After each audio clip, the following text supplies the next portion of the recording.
All right. Agreed.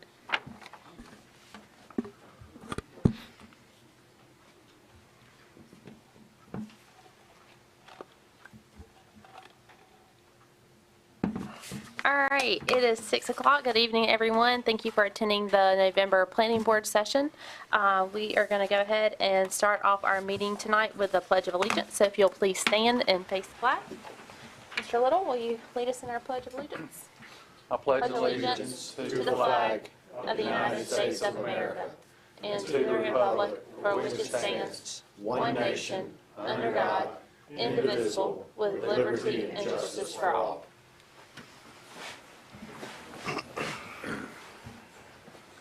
All right, thank you.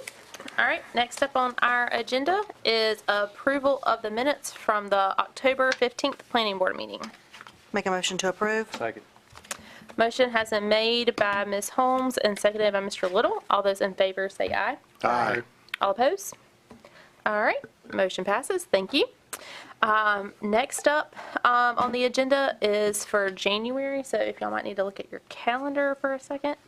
The Board of Commissioners will be meeting on our scheduled planning board meeting, and so if y'all want to move it to the following week, or what would you like to do for that? That's what we did last year, if anybody had any questions. That would be the January 23rd, 28. Yeah, I'm good with that. I'm good with that. Yeah, I'm fine with that. Okay, do I need that as a motion? Okay. All right, so we need a motion to change the January planning board meeting from January 21st to January 28th. So moved. Second. All right, made by Ms. Holmes, seconded by Mr. Sasser. All those in favor say aye. Aye. Thank you. Motion passes. Okay. All righty, next up is subdivisions. The ones that are tabled. Okay, yep. So we have one subdivision tonight that is asked to be withdrawn. Do we need to do a motion for that or no? No? Okay. So if you are here in the audience here for a Wheeler tract, that motion has been withdrawn. So your agenda just opened up. And then we also have another one that will be asked to table. Do we want to do that? Okay. Okay. All right, so we're going to, do we skip to that real quick, the table? Okay. All right, so the text amendment for 24-02, as well as case 24-28, the rezoning is requested to be tabled until December 17th. So we will need a motion, two motions for each of those to be tabled until December 17th. Make a motion. Table to December 17th. For the text amendment? Yes. Okay. Second. All right, so Mr. Little made the motion to table text amendment 24-02 with Mr. Sasser seconding to December 17th. And then I need a motion to table case 24-28 for the rezoning to December. So moved. Second. Okay. Motion made by Ms. Holmes, seconded by Mr. Little. All those in favor say aye. Aye. Okay. All those opposed? All righty. Okay, so if you are also here for both of those rezonings, your agenda has also opened up. So those right there, those three items have been tabled to December. Alrighty, so we'll go ahead and get started with the subdivisions. As a little reminder, the vast majority of land here in Johnston County is zoned for agricultural residential, which means you can either farm it or put houses on it. We are the final approval body for subdivisions, so if you are planning on speaking relative to a subdivision, we will have to swear you in. So if you are planning on speaking tonight, whether in favor of or asking questions or opposing, I ask that you please stand and raise your right hand.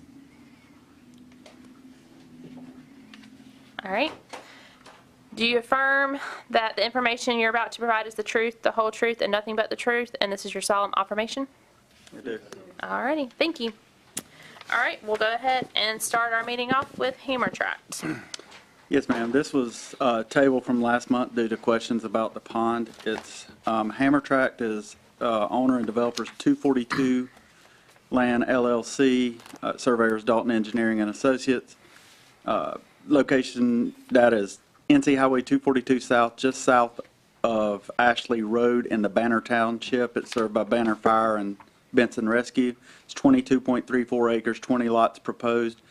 Johnston County Public Water Individual Septic. Traffic counts 4,300 vehicles per day. That was in 2021. And 242 South does not appear, or it appears as an existing major thoroughfare with adequate design capacity on the county comprehensive transportation plan. Okay. Alrighty. And this one, the reason why we tabled it last time is, if the board remember, we had issues with the pond. And so that is supposed to have been fixed. So we'll go ahead and call up the developer. Any questions for staff? Okay, all right, let's go ahead and have the applicant come up.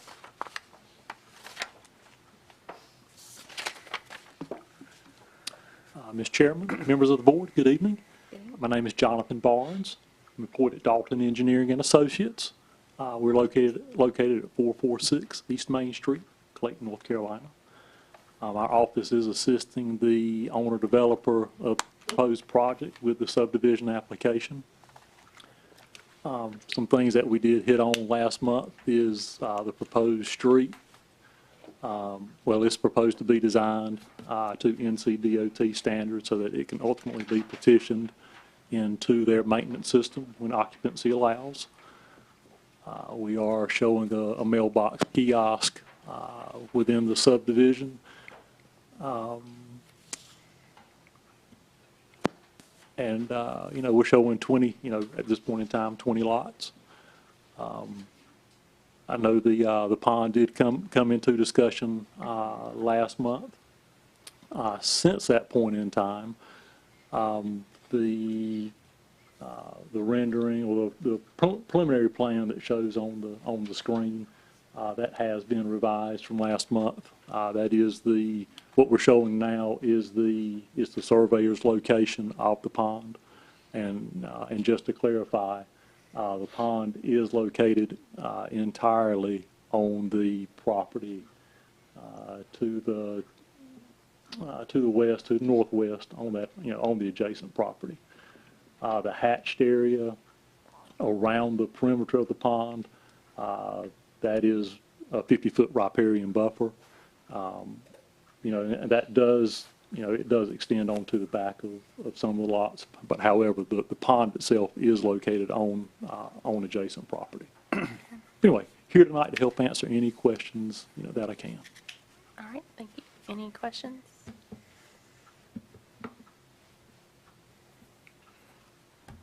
Since the pond is solely on the adjacent property, are there any plans to put any type of buffer between these lots and that pond? I think the challenge there would be replacing anything within the riparian buffer. If you're trying to put a berm, earthen berm, you wouldn't be able to do that. Correct. That area is, right now, it's, looking at it on Johnston County Ortho, it's currently looks like it's being basically being mowed at this point, or partially farmed.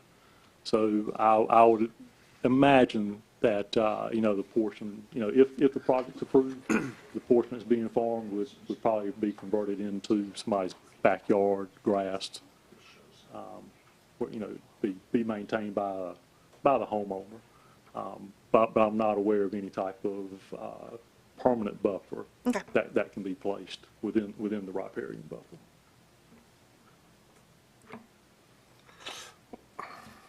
I'm trying to figure out,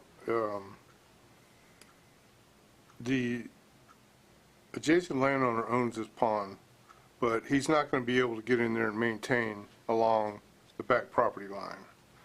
Have you talked to the owner of that pond? No, I mean, it looks well maintained on the aerial to me. It does. Is he going to have access back there on that backside to be able to maintain it? That'd be the only question. That was my question. Well, he would, he'd still be able to maintain, everything on his property.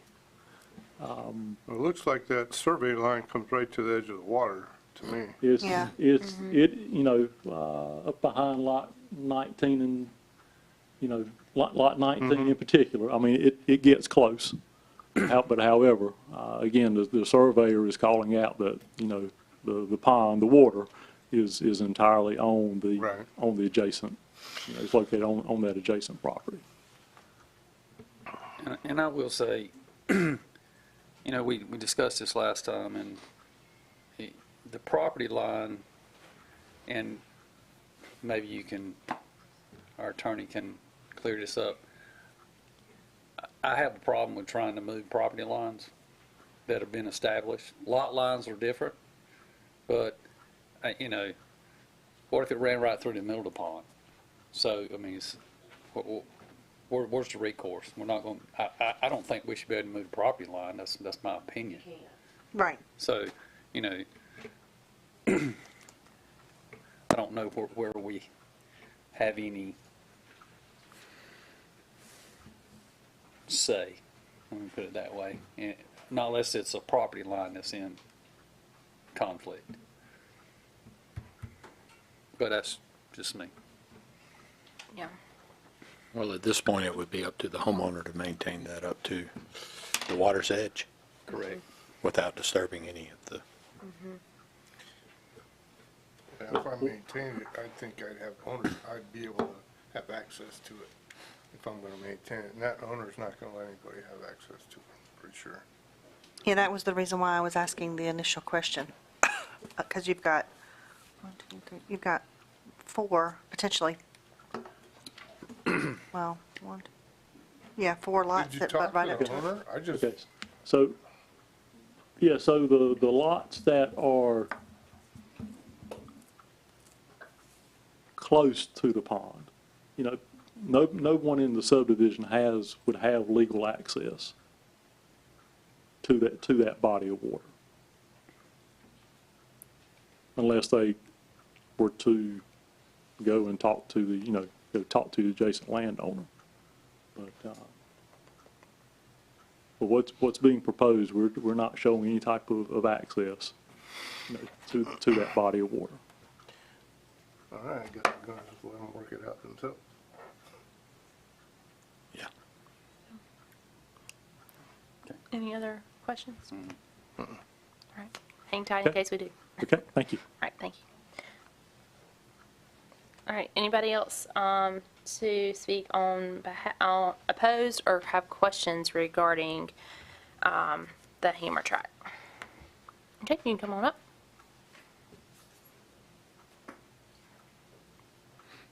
Just say your name and address for the record, please. Hey, my name's Shannon Austin, 54 Austin Lane, Newton Grove, North Carolina, 28366.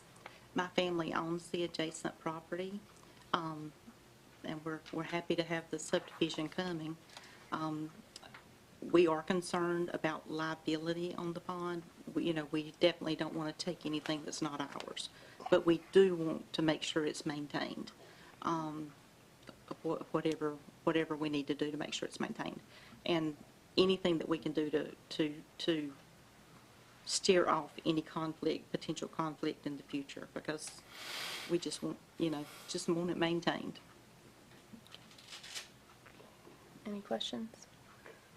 Do you maintain that backside where that subdivision is going? Do you maintain that now? We do, but we are aware that we've maintained area that is not our property. It's just, we know that we bought from the people that own the whole thing, so we've always just maintained it. We maintained it up to the field. There's nothing legally we can do.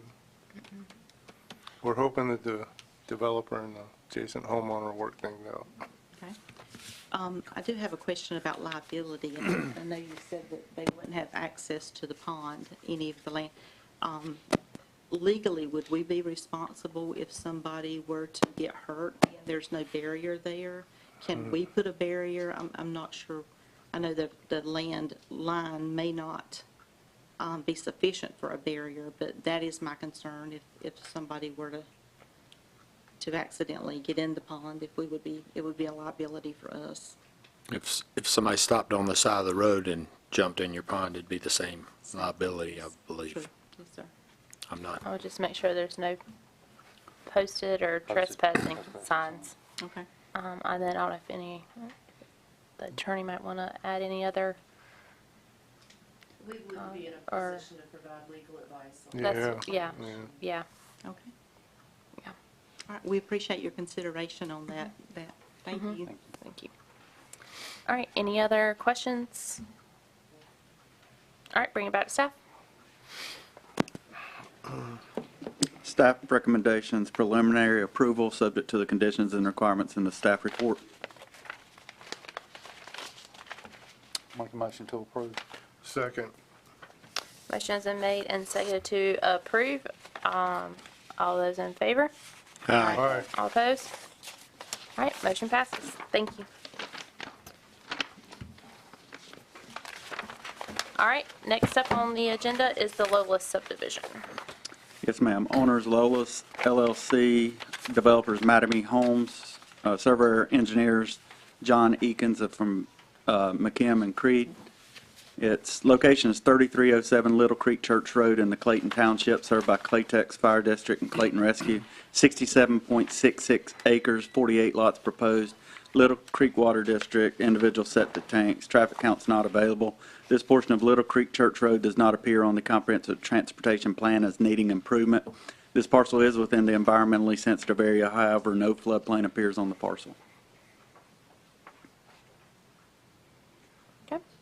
All right, thank you. All right, who would like to be heard on behalf of Lowless subdivision? I'm John Akins. I'm with McKim and Creed, 4300 Edwards Mill Road in Raleigh. Okay. Just expand on a few of the things that have already been said about it. There'll be plan is to have a ditch section road, which means no curb and gutter out there. I believe that he said that there would be public water and individual septic on each lot. There is along Little Creek Road, there is a 70-foot setback. Yeah, you can see there where there will be no structures will be allowed in that setback. Lots can be in there, but no structures will be in there. I believe that's all that I have to add. I'd be happy to answer any questions that you have.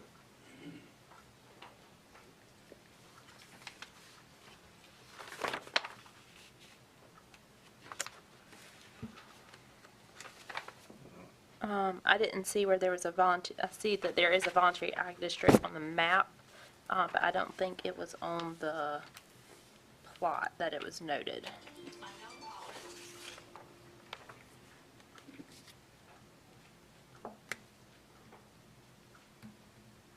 I don't see one either on the map. So we just need to make sure the voluntary ag district is noted on the plot. All right.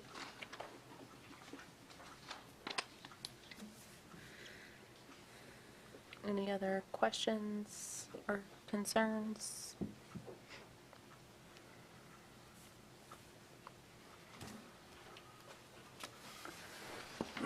Was there any plans with the open space? I saw it noticed that in the back of the subdivision. Is that going to just remain the same tree line?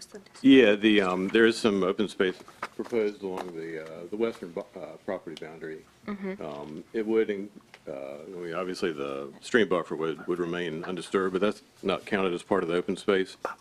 But there is some open space along that buffer, and I believe also along the eastern property boundary, kind of east of, kind of between the two roads along Little Creek Church Road. Yeah, up there.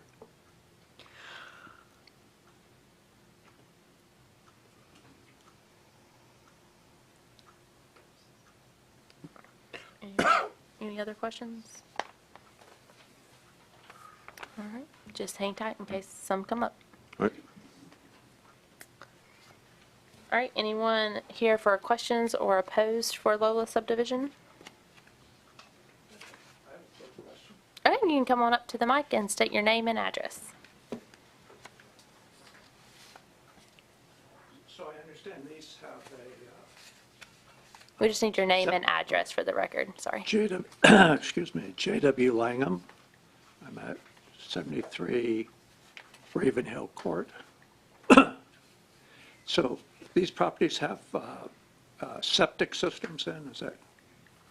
Yeah, they will have their own septic, yeah. And then does that mean also that they have a proper repair area for the septic systems? It will be part of it to be approved by the health and soil and water and as part of their checklist, yeah. Okay, it's just, we're having a problem on the other side of us already with that, and all the hills come down into our property. Also, just as a quick side question, there's been a rotting tree, 90-foot tree, just onto that property next to our house. And the previous owners, years ago, we tried to get, could you do something about it? It's dangerous on us because it's all rotted inside. It's about 90 feet tall. How does something like that work if you have a problem tree like that? We'll we'll try to add that list of questions for the developer. Okay. Okay. Anybody else have questions or concerns? Okay. My name is Andrew Wagner. I live at 111 Jessica Drive, Logan's Run subdivision. This neighborhood is proposed to basically come right to the south end of my property. And I was wondering if there's going to be any type of buffer zone set up, or if there's going to be any type of, or what their plans are for drainage, because I'm downhill from them. Okay. And I currently have an issue with the lot next to me. They regraded their lot after they bought it. They regraded it about 5 months ago. And so now my house is, every time it rains now, we get a thunderstorm, my house is essentially an island in a river. And I called you guys last week and you said get a lawyer. So just wondering if there's anything we can do before this is actually developed. If there's any plans on buffer or how exactly it's going to be drained rather than onto my property. Okay. So just out of curiosity, thank you. All right, we'll try to get that answered question for you. All right, anyone else?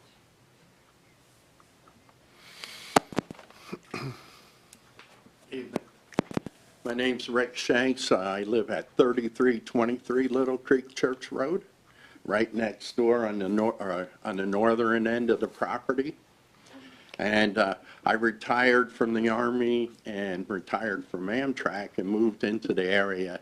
And this was my retirement home.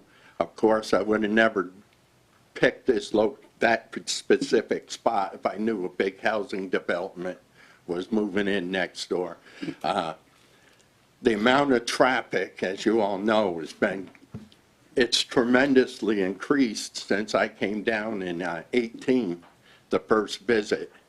And to just touch real quick, he's talking about the water drainage on his property. I'm at the top of the hill. There's the property next to me and then his property. And I'm watching the water come down. There used to be a pond, which I can't show, but there used to be a pond there that is no longer there, but the water's flowing down. And that's going to be a major problem for him. I witnessed the water gushing down, and I mean, it was overflowing and on the road and everything, and he's down below me. He mentioned the buffer zone, and I'm very, being in the military, I lived in plenty of housing developments. Last thing I want to do is see, we've just been putting a lot of money into the house, just finishing up on an addition and our windows, and now we're going to have all these houses placed there.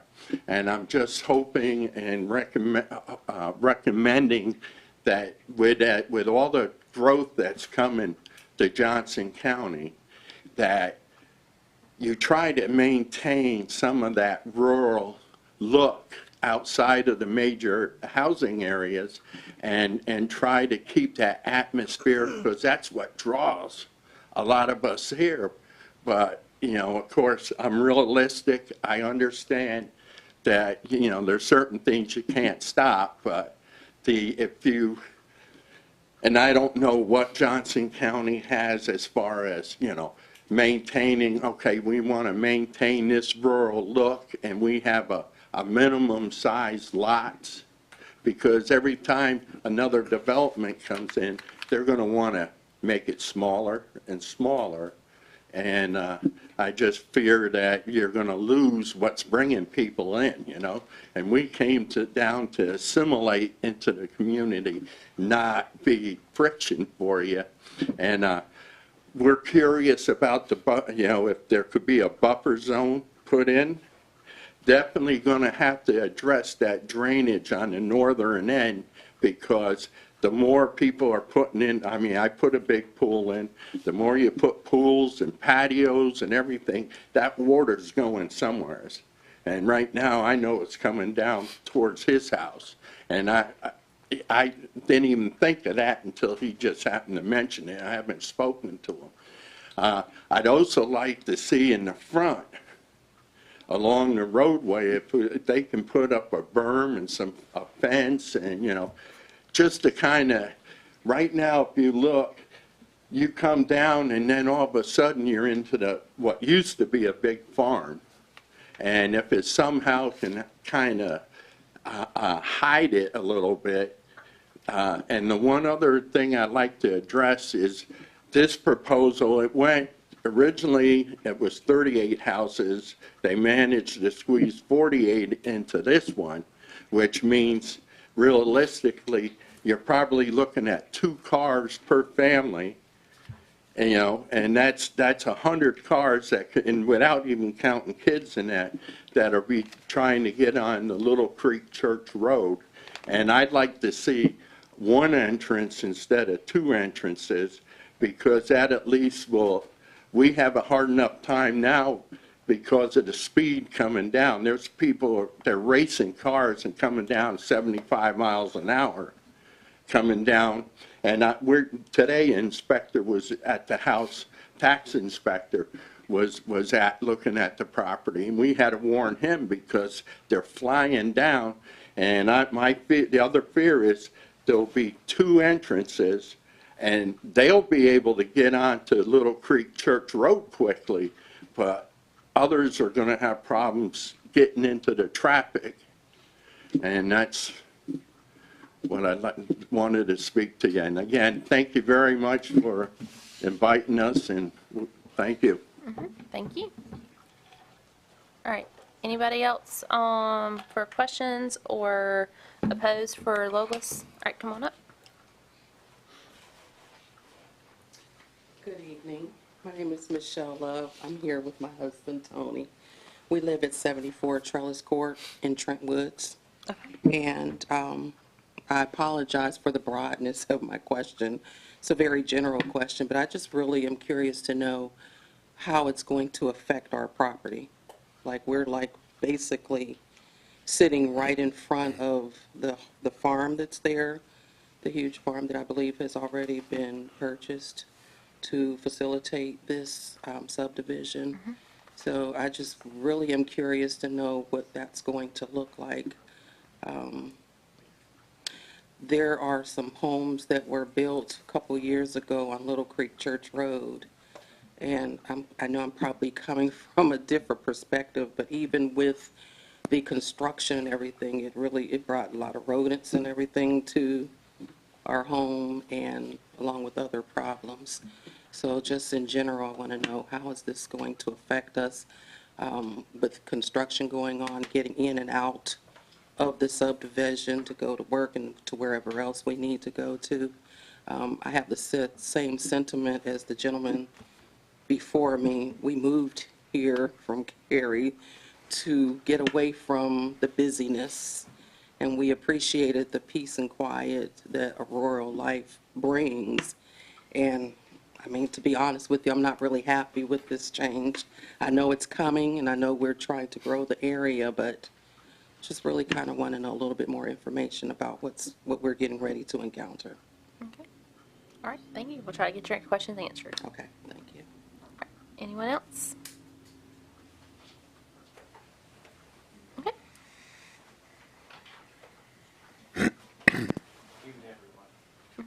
I'm Tom Ewer. I live at 812 Creekside Drive. My question is, if you go to the backside of the development, I think it's around lot 17, and where the pond will be, or the stormwater management, who maintains that area around the stormwater management? I guess that's some type of buffer on the backside. So it would be from this area, excuse me, Eric, all of this area. I live here on lot 22, right across the creek from this area. All this area here, I see it's open, but who maintains this? And what does this look like when it's put together? Okay. Okay, All right. thank you. Okay, thank you. Yep, come on up. The one other thing my wife wanted me to ask is our whole side of our property is going to now be looking at the backs of these houses, and they, especially between my house and down towards his, the houses, the whole property goes up in the air, and so they literally are going to be looking up at houses. They're not even just looking flat out. They're going to be looking up. And I'm going to be looking at all the houses too. And I'd also like to see if there's any consideration. I had mentioned the buffer, but a fence and like a berm and a fence and trees along that's the side of my property line running off a north side from Little Creek down towards their property line. Okay. So, thank you. All right, thank you. All right, anyone else? All right, I'll ask you to come right back up. All right, so let's start with the list of questions here. There are two entrances for the subdivision onto Little Creek Church Road. So that was one of the questions about how to access it. So it's looking like there are two entrances for the subdivision to be on the road. Right now, will there be a buffer along Little Creek Church Road? There's a setback along Okay. Little Creek Church Road, yeah, that's 70 Okay. feet. Okay. That, there's no houses can be built in that setback. Okay. All right. So, but right now there's no plans for fence or trees or landscaping or any of that kind of stuff. Not to my knowledge, not right now. Okay. All right. So that was one of the questions. Currently with the land plan ordinances in between like land uses, which we have here of a subdivision and a subdivision, there is no requirement for a buffer. Do you plan on putting a buffer along the lines of the lots in the back of between those two separate subdivisions? Is there plans for a buffer? Is there plans for a fence? Or would that be up to the development? Yeah, so just to make sure I'm understanding, we're talking about the lots on the north side? Mm-hmm. And then on the back side too? Yeah, there's not currently any plans for that. That'd just be up to the developer to decide on how they want to treat that. Okay. Will there be an HOA? There will be, yeah. Okay. And just to address one of the question about the pond, the HOA typically maintains the pond. Okay. So that was another question. And then to follow up with that question, with the open space of who will be maintaining all the open space? Typically, the HOA will maintain that. Okay. And then for the tree on the edge of the properties? Yeah, that's something that the developer may be able to do something with that. Doesn't have to coordinate with the developer for that. Okay. Anybody else have any other questions? As far as the drainage coming off, Okay. are you getting to that? Yeah, that was my next one, but if you want to go ahead, No, go for it. Go ahead. Go ahead. And then for drainage of making sure everything drains properly, and not being able to run off onto other local, or nearby lots, how are y'all able to maintain the drainage? Yeah, that's something we'll have to study when we do the construction drawings. We just haven't gotten to that stage of detail just yet, but it's something we'll definitely take a look at when we get to that level of detail. Okay. Any other questions, concerns? I assume the tree lines on the north and the south will be maintained as shown on the plan? There is some trees that are kind of in the center west portion of the site. We'll be getting into we'll kind of leave about, I think, half to maybe 2/3 of those trees that you can see on the, do you mind moving the screen up just a little bit? Yeah, there you go.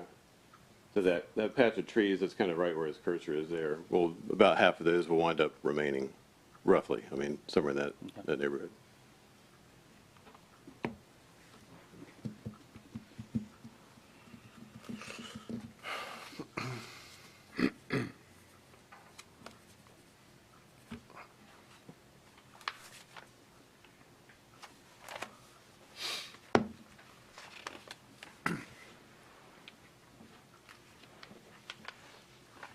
Any other questions?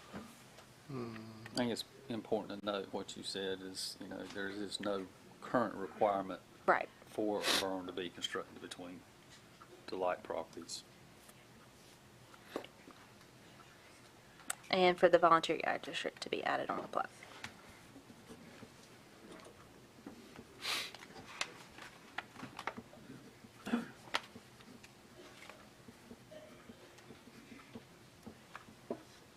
And then I see one mail kiosk. I think there was only one. Yep. Yeah, saw that too. Yeah, I believe currently there's just one at the end of that cul-de-sac. But depending on what the developer may want to put another one in, just to kind of break that up just a little bit. Okay.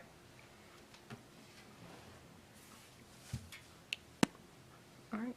And there was a comment about lot size. You are meeting the minimum lot size as Correct. required by Johnston County. Yeah, correct. The zoning typically is for 30,000 square feet, but because it's an environmentally sensitive area, the minimum is 40,000, so we're meeting that. Okay. Okay. All right. Any other questions? All right. Thank you. Thanks. All right, we'll bring it back to staff. Staff recommendations, preliminary approval subject to conditions and requirements in the staff report. Okay. I would also like to note the enrollment of the schools that this is districted for, along with the capacity. All of those are, the enrollments and the capacity are to be noted. Just looking at that. Yeah, on this one and the last one.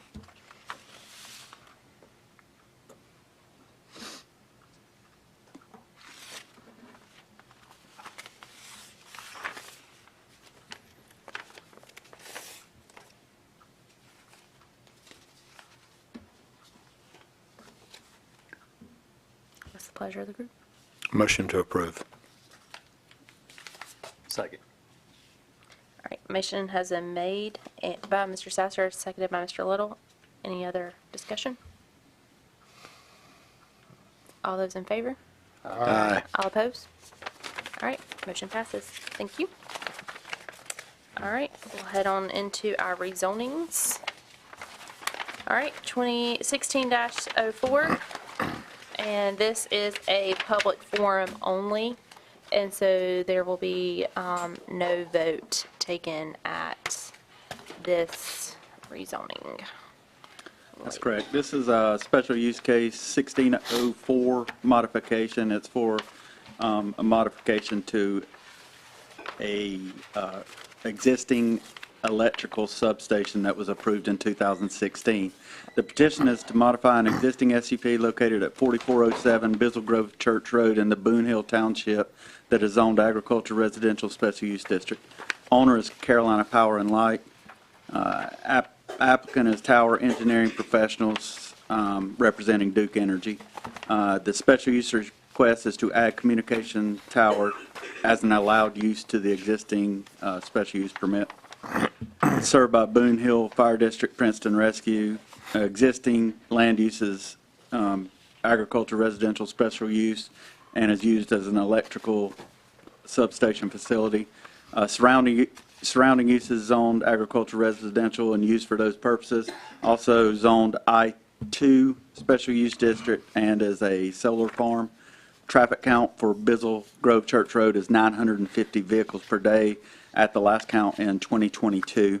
It does not appear on the comprehensive transportation plan as needing improvement. It's located within a designed rural living place type on the county's envisioned Johnston comprehensive land use plan. The county's technical consultant, Cityscape, has reviewed this request.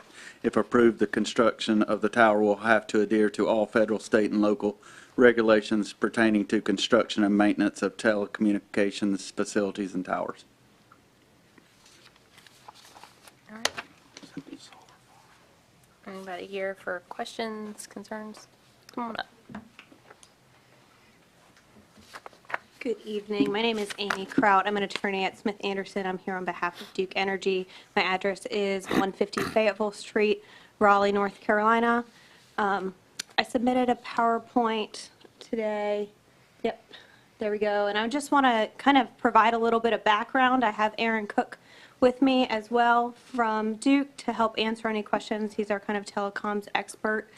So this property, as mentioned, is about 5.4 acres. CP&L, which is Duke's predecessor, has owned this property since 1971, and a substation has been located on it about since that time. The original special use came in 2016 because the substation expanded and because it was built prior to the Land Development Code. It was non-conforming use, so we got the special use permit back in 2016 to allow the substation. With this modification of that, all of those original special use conditions will remain in place. The only change is to allow the tower within it. And so next slide. Kind of want to give a little bit of a background on what we call a cambium pole and why it's necessary. I think a lot of people, when they hear tower, they think of the big 300 feet towers with a lot of cell phone carriers on them. That's not what this is. This is a 120-foot tower with a wireless device on top that's used solely for Duke's internal purposes. So there will be no co-locations on it. It's actually something that we request relief from because this is a Duke Energy site. We don't allow co-locations on the pole, and we don't ever co-locate any of our equipment like this on other towers in the area. It's installed as part of Duke Energy's communication network, and what it does is it securely transfers data from one substation to another, and that's why that 120-foot height is necessary, because it communicates with other poles in the area. It does promote the health and public safety, and really is a public necessity because it provides essential communication functions during major storms. It allows Duke to communicate messages back to each other during the power restoration process. Would note it's unmanned, and so it won't interfere with any traffic. So the substation itself is usually visited once a month for routine maintenance. That doesn't change with the installation of this pole. In terms of the overall layout of the substation and where this pole will be located, again, as I mentioned, the only change here is the installation of the pole within the existing substation fencing. All other site conditions and features will remain the same. The pole is located 150 feet from all property lines and about 300 feet from the road, well within its fall zone radius, which is about the height of the actual tower. There are landscaping notes on the site plans that notes that the existing landscaping meets the county's UDO, and if anything happens or it would be removed, it would be maintained to meet that again. But again, nothing is going to change outside of the site except for the installation of this pole within the substation. If you look a little bit closer, again, just kind of shows the pole within the actual substation fencing. It's set about 13 feet away from one of the fencing lines and farther back from the back one.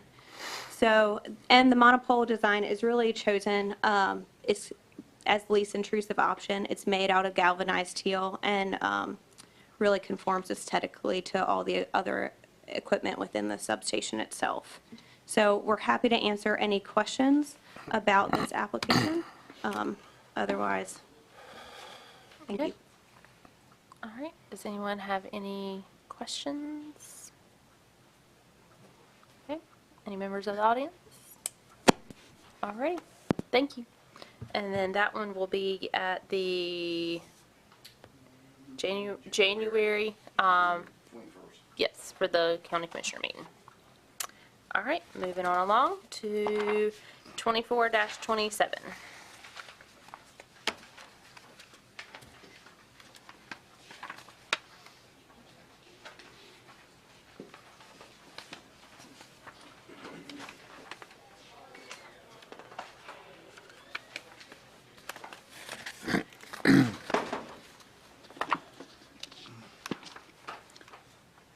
Okay, this is a conditional zoning case 24-27, petition to rezone 43.28 acre tract located in the 11,700 block of Cleveland Road in the Cleveland Township from agriculture residential to general business conditional zoning. Owner Dorothy Hall, Joan and Glenwood Parish, and James Hall. Applicant is Patrick Riley. Conditional zoning request is commercial flex space. Utilities and services are Macklemore Fire and CNS Rescue. Existing land use is zoned agriculture, residential, and used for those purposes. Surrounding land use is zoned agriculture and residential and used for those purposes. Also an elementary school. Zone general business, conditional zoning, and is a storage facility. And these parcels are close to the IHI overlay district. Traffic count for this portion of Cleveland Road is 11,500 vehicles per day. That was in 2022. It appears on the comprehensive transportation plan as an existing boulevard needing improvement. This area is located within a designated regional mixed-use future land use place type on the envisioned Johnston 2040 County Comprehensive Land Use Plan. These centers are intended to be centers of activity that include a mix of retail, restaurants, service, civic, and institutional uses. Residential units may be at the periphery of the development but are not the primary use. There were 10 notices sent out to adjacent property owners. A traffic impact analysis was completed, and the recommendations have been added to the conditions. And you have a copy of the full TIA on your iPads, if you can get to them. And if not, I've got a copy. Let's see.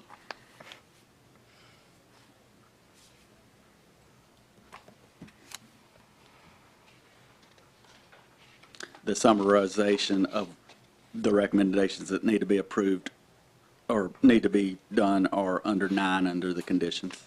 Okay. And those have been reviewed by NCDOT. Number 9.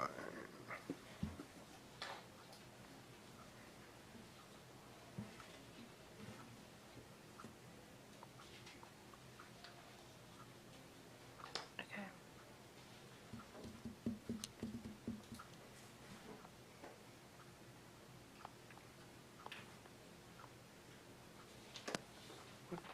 Do you have a schedule on the NCDOT project U 6208? I think it's 27 right away, 29. Yeah, it's been 27, moved back 29. to then, yes. I guess that would have been included in the TIA. It was, and coordinating with the developer.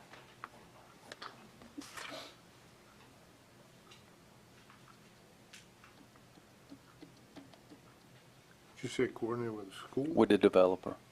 Was it coordinated with the school, like, too? It includes the school, and the TIA includes the school as well. Okay. Okay, that was my question, was with the school.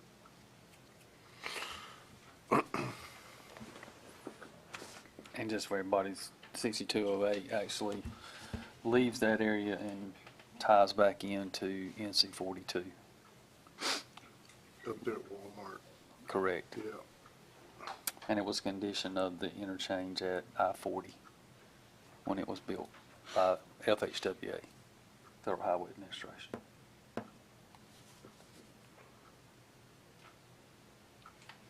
So do we know if this Marvin Farm Road that's coming in not 300 feet from the intersection, is that I'm wondering what the thought is that being a service road that's being placed in there, or is that Yeah. providing access to like two properties? It's access to an existing property, and that's a right in, right out to that property. Yeah. It's an existing location. Yeah, there wasn't a lot of volume on it. It's on screens, it on Google Maps. Yep.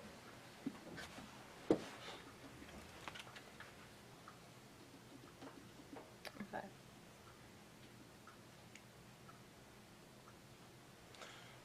See, the other one's going to parallel it. And Gary, there is another project, DOT project, that runs from the widening from on Cleveland Road all the way to Barber Mill that will mirror that widening as well. It'll be a 4-lane divided section. And I think it's on about the same Right. schedule, 27. You talking about 42? No, on Cleveland Road. On It'll go Cleveland from Road. 42 Cleveland, yeah, to yeah, Barber okay. Mill. Wow, okay, Widening from 42 to Barber Mill. okay. Yeah, Is it 3-lane or 4-lane? 4-lane. 4 lane, Yeah. pretty sure. Okay.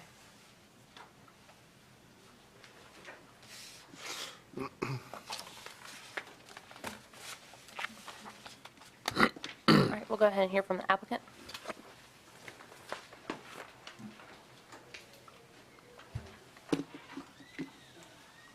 Hi, my name's Patrick Riley. I live at 49 River Ridge Way, Willow Spring, 27592. And I'm here obviously as the applicant and also on behalf of the investors and as the developer of the site. We have it under contract with the current owners that are listed there on the application. These owners have previously lost homes and property along Cleveland Road with the widening, with the new intersection and the approach to the interchange.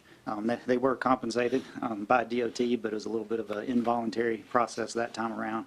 Now they are voluntarily wanting to go ahead and sell the remainder of their property, get the best value they can for it. We're trying to give them the best value we can for it financially. Makes sense for everybody, and a big piece of that is whether the county and the community do support this as a future commercial use site. So with this rezoning application, we're simply just trying to confirm that support and that this parcel will be future commercial use, future location for businesses. That way we can go ahead and close on the property. These owners can get their money and move on to bigger and better things, and then we'll continue through the process as owners with the additional investment in engineering and design in the infrastructure, actual site plans that will obviously go through staff review once again, and then move forward. And for us, the site makes sense to move on to commercial, obviously zoned agricultural residential now. But if you look at the aerials, you'll see there's actually a natural gas substation and a major gas line that now borders the northern property lines there. You have a significant Progress Energy easement through the site that has the high-tension power lines. And then obviously what's already been mentioned, this NCDOT STIP project, this connector road that's going to be coming through the site in the future. So, with all these changes that are happening around it, it lends to commercial use at this point. And then finally, it's already been mentioned, but the comprehensive land use plan does state that this is a regional mixed-use center area. And so we're applying for this general business zoning because it does give us the flexibility to have the retail, to have the restaurants, the offices, and flex service type businesses on the site. And then there are the few conditions, which are really restrictions we're placing on the property to hopefully respect the elementary school that is across the street and address any concerns of what type of businesses might be in close proximity to the school there. So with that, I thank you all very much. I know I've watched a few sessions. You put in the hours. You spend some late nights here. So I'm available for questions. And I also have a couple gentlemen with me, the civil engineer that did the conceptual plan that you see, and also the engineer that oversaw the coordination with DOT and the TIA that was completed. They're both in attendance as well and can answer any questions or speak to any concerns. Okay. Thank you. All right, anybody else go ahead? Any questions about anything? Okay. All right, you can come on up. Just list your name and name and address for the record. My name is Jenny Brown, and I live at 109 Canyon Road, Clayton. My siblings and I, excuse me, own the adjacent farm to this at 11648 Cleveland School Road. Okay. As the gentleman mentioned previously, we had lived on 42 Highway, and when 40 came through, we moved to our family farm. So I just have a concern about this. I'm going to read what I wrote. So, absolutely. While we're not entirely opposed to the project, we have serious concerns regarding the rezoning of the land adjoining our farm into commercial property, primarily because our property lacks a documented easement for access. Our farmland, along with the Hall and Parish farms, have been in our family for generations, originally owned by our great-grandfather and Sue and Jones, or Dorothy and Jones' grandfather, and passed down through the years. Despite multiple attempts, we have been unable to secure a formal easement. The situation raises critical issues that must be carefully considered before rezoning decisions is made, especially with respect to our property's access rights. The most critical concern is the absence of a documented easement that provides our farm with guaranteed access to the public roadway. Currently, our farm relies on an informal access route, a cart path, which has been in existence for 70-plus years, and it was just an agreement between two family members, and it's been passed down along the years.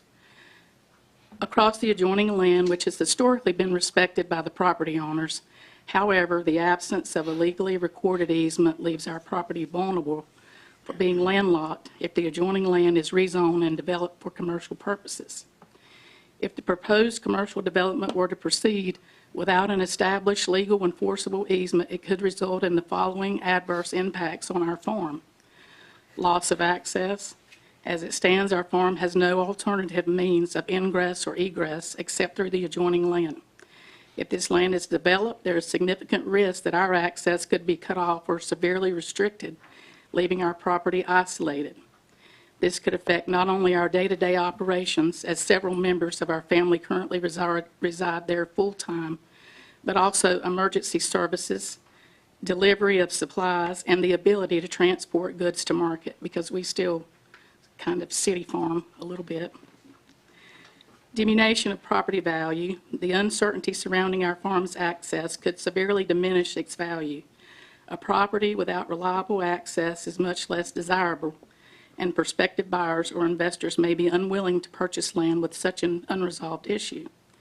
Increased risk of legal disputes. Rezoning the land without addressing the access issue could lead to complex and costly legal disputes between our family and the commercial developers, as well as potentially involving municipality.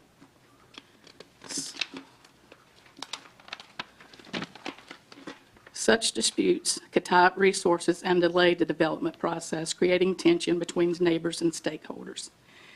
In conclusion, the rezoning proposal should not be approved without first addressing the lack of a documented easement to our farm. This issue poses significant risk to our property's usability, value, and future operations. We respectfully request that the rezoning be reconsidered, or at a minimum, that a creation of a legally enforceable easement be made a condition of any approval. Thank you for your consideration. Braxton, is that the property? Yes. Okay. And that would correlate. The one with the red. One in red. Okay, that's what I thought. Okay.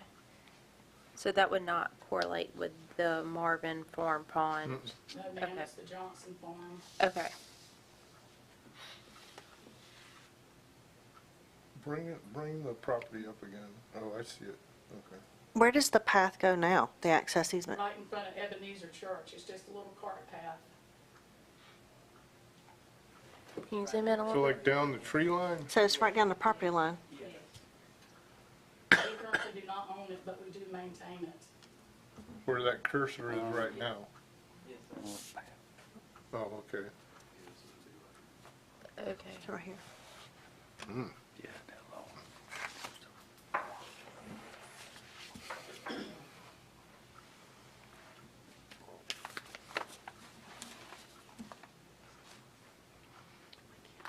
So how do you get to the property now? Is it through that path? That's the only way. Okay.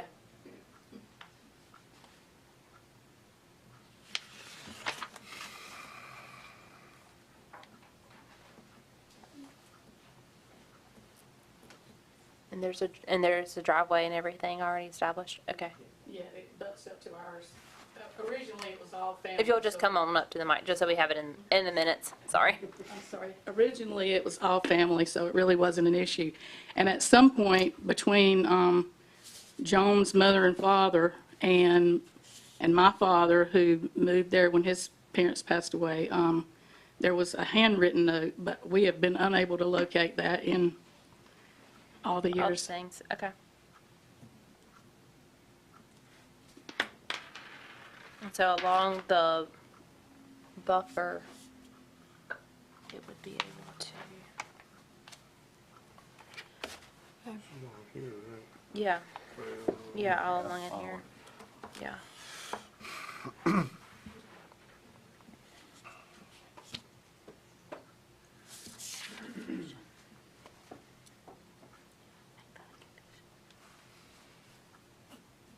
Okay.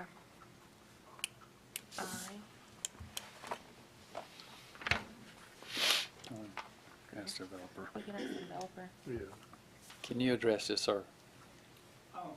Well, I'm just was going to point out, there is a stub out of Clinton Drive to their property, so it's not entirely landlocked. There is a public right-of-way to their property. Clinton Drive. No, there's not. I don't believe that. That's not the case that we've found out. And I'm not, I'm sorry. And I'm not totally opposed to trying to provide some sort of access, because Okay. as she mentioned, there's a church back there. And I would have to truly look at where the stakes were placed, because I think that path is somewhat on our property and it's somewhat on the adjacent property, so we Okay. wouldn't even be able to truly grant that as their easement, because it's not 100% on our side. Right, that goes back to what we were saying earlier. with- But I just didn't want to address, it does appear they have at least one other access point that could be used for future development, at least as far as connecting into a residential neighborhood. I'm not seeing that, I'm sorry. I don't either. It's up here, I think. Just stub out in an adjacent subdivision, but you don't know what that stub out was put in there for. Right. I guess right there. Yeah, that's the adjacent subdivision.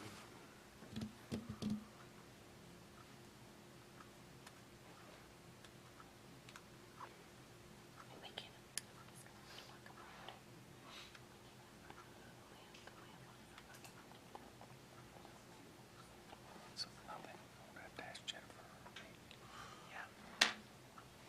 I can't believe.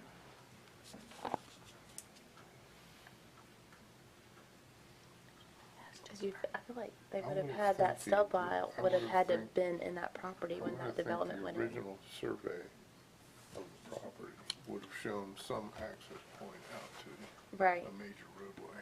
yeah. How And wide? even the stub out, I feel like should have connected to that property when that subdivision was put in. How wide is that road? The access path Yes, is ma'am. just a cart path. It's a single lane. Okay.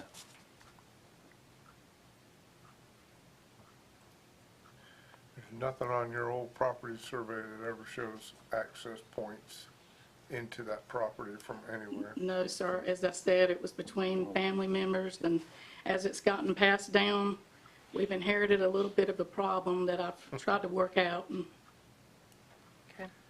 But y'all are able to get a driveway permit for it? No. it was, Just a cart path. we got it. It was already there. Does the Okay. same family still own the adjacent farm where your path was? Yes. So y'all could legally actually put something in at the courthouse. Well, You'd have to work it out with the two properties. I've tried, yes. Oh, okay. I've tried. I guess that was my question. Multiple times. I have a question for staff attorney. So, I'm not sure, can we approve something that's going to landlock a parcel?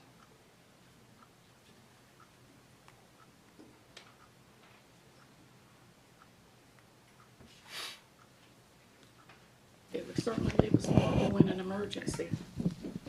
So technically, that's a private property issue between private property owners with regards to, easements by prescription, cart path, that sort of thing. And that's typically something that's taken care of through legal proceedings when parties can't agree with those particular things. So that's typically a private matter between private property owners. Yes, Yeah. we had been trying to work that out, but then this came up, and I'm like, if there's an emergency situation, I mean, I have to speak out and say, the subdivision next door to us has actually set some of our land on fire before, and we've had to have the fire truck come down there through that very cart path, so almost burned up a tobacco barn.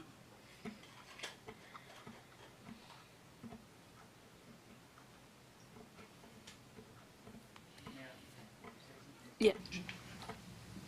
Again, I'm not trying to say we would not provide some sort of access in the future. In my mind, though, this being a rezoning case, we're not even presenting a final site plan. And so I would ask that we don't slow down our process for this. And then secondly, I would add, I feel like part of it is actually because they're actually running a boat and trailer storage on their property, and they're worried about that business being affected. They kind of presented more of a farm back there, but if you look at the recent Google satellite, you'll see all the vehicles and trailers parked back there on that property, and they're using that to access it. So I think that's probably more their concern is how it'll affect that business. So I would say, well, don't slow us down from a business zoning when you're actually already doing that in the back of the property. I will say that I have Yeah, it's even identified. serious concern, as far as access to their property, and as the lady said, during an emergency type situation where, you have EMS, fire, or whatever needs to get, it's definitely something that needs to be worked out. But as attorney said, I don't know if we have the say to, make that happen, but I would hope that you could work it out between the two properties. If it's a 10-foot wide easement or whatever it is, that would be the hope.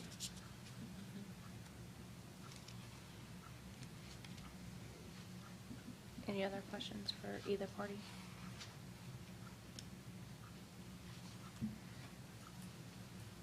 Yeah, I don't think it slows down the rezoning process. I tend to agree with Mr. Little that between the existing family members, especially when they already own the adjacent property, and the developer that's coming in there, I can't imagine there couldn't be something worked out. We've seen it before. Yeah. That a developer would truly work with somebody to keep that path. You need access. Mm-hmm. Now, whether you want to pursue something legal is up to you, I imagine. But I don't see this hurting anything about rezoning property. I don't think the rezoning is actually cutting off your access. I think once the development starts developing, all that stuff needs to be worked out. I think it's sometime that bridge has to be crossed, for Yeah. lack of a better term. And like I said, I would hope between the two, without having legal consequences, it can be worked out. Well, that's when there's a site plan, and it Correct. needs to be on the site plan, and it needs to Right. be approved as that. And I did hear you say, you want to be a good neighbor to the area, and maybe that's part of that. Yes, and if you look at what we have as a conceptual plan, you see we have a roadway that goes all the way back to that corner. Yes, sir. Right. And so I don't see us cutting off any access until we had already replaced it with a future access. Yes, Yeah, sir. I noticed that. Okay, thank you. Any other questions for staff? All right, we'll bring it back to staff. Sorry. Staff recommendations approval based on the consistency statement.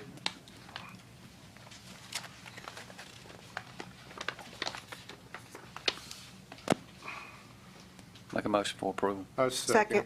Okay, motion has been made and seconded for approval. All those in favor say aye. Aye. Opposed? All right, motion passes. Thank you. All right, next up is petition, case number 24-23.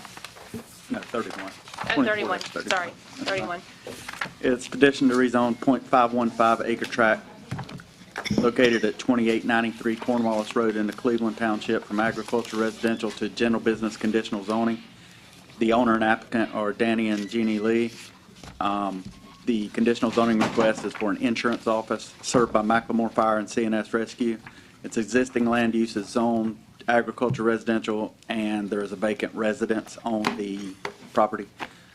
Surrounding land use is zoned agriculture residential and used for those purposes. There's also an elementary school that's zoned AR near there. There's general business and is a fast food restaurant, and there's also several general business vacant lots around that area. Traffic count for this portion of Cornwallis Road is 7,500 vehicles per day. That was last year. This portion of Cornwallis Road appears on the transportation plan as an existing boulevard needing improvement. It's located within a medium-density residential future land use place type on the and near a neighborhood center place type on the envisioned Johnston 2040 comprehensive land use plan. These denotes an area in which residents have options for living close to jobs, shopping, and services. There were 4 notices sent out to adjacent property owners. Okay, all right, we'll go ahead and hear from the applicant. Okay, y'all can come on up. Just need your name and address. My name's Danny Lee. Do you want the address of the property or where I live? The address of the property. 2893 Cornwallis Road, S. Garner, North Carolina 27529. I've been in the insurance business for 16 years. I have since opened an agency, which is just me and my wife. And I bought this property with the intentions of turning it into an office. There will be very minimal traffic to my office because most people call insurance agents when they need insurance. But I've been trying to improve the property a lot. I don't know if anybody's been out there to see it. You have. So, I mean, it needs a lot of improvement, but I'm just in the process of getting everything fixed. But that's my intentions. All right, any questions? All right, I'll be glad to answer any questions anybody has. thank you. All right, we'll go ahead and bring it back to staff. Or anybody else have any other questions regarding 24-31? All right, we'll go ahead and bring it back to staff. Staff recommendations approval based on the consistency statement in the staff report. Make a motion to approve. Second. All right, motion. Any other questions, discussion? All right, motion has been made by Ms. Holmes and seconded by Mr. Little. I think all at the same time. All right, there we go. Are we good for the minutes? You need to vote. Okay, all right, all those in favor? Aye. Okay, all those opposed? Okay, all right, motion passes. No, Just tried to make sure everything was needed for motion, he made it. And then come back to put it in 21st January. with the Board of Commissioners. Okay.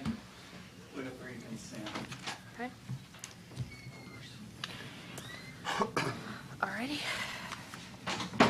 You're not allowed to do this anymore. Oh, as I'm done. Fired. Fired. Fired.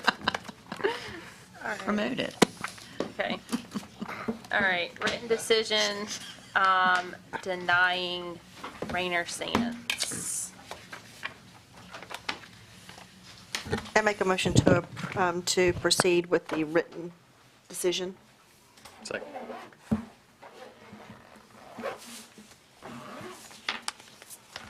All those in favor? Aye. All opposed? All right, very good. Motion passes. Okay.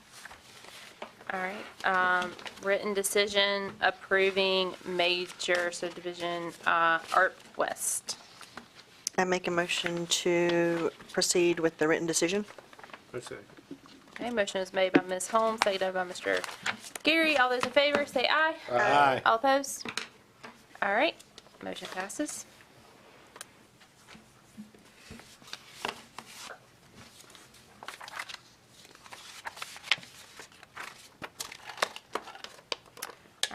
All right, written decision approving major subdivision, Margot Manor. Once again, I make a motion to proceed with the written decision. Second. Okay. Any discussion of the motion made by Ms. Holmes and seconded by Mr. Shatcher? All those in favor? Aye. All opposed? Okay, motion passes.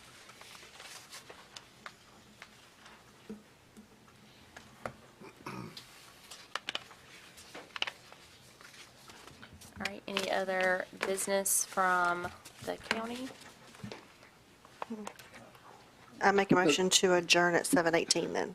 Just one moment, nothing official, but from staff, we just wanted to wish planning board and all your families a happy Thanksgiving and a safe Thanksgiving. And as this is Ms. Davis's last meeting, as she has been promoted, as was stated earlier, she will be serving as a Board of Commissioner beginning in December, so she will be sworn in at a December 2nd meeting. I know she would appreciate it if all that could attend would attend. So, Ms. Davis, we appreciate your service. And you will be formally recognized at a date when we have a more complete board. And our chairman, and you, our chairman is president as well. You have done an admirable job during your time here, and we appreciate that. And we thank you for acting as chairman, not only this evening, but several other evenings. So good luck, and as always, luck, we're, Michelle. from a staff Thank you. perspective, we're always here for you. And also, I like to also mention, Mr. Kevin Donovan is here on behalf of the school board tonight. So thank you for having a school board representative tonight here with us tonight. Yes, thank you very much. All right, anything else? And happy Thanksgiving to all you guys. Yeah. All right, motion has been made. Second. There we go. All those in favor? All right, time to go home. Are we like turned off?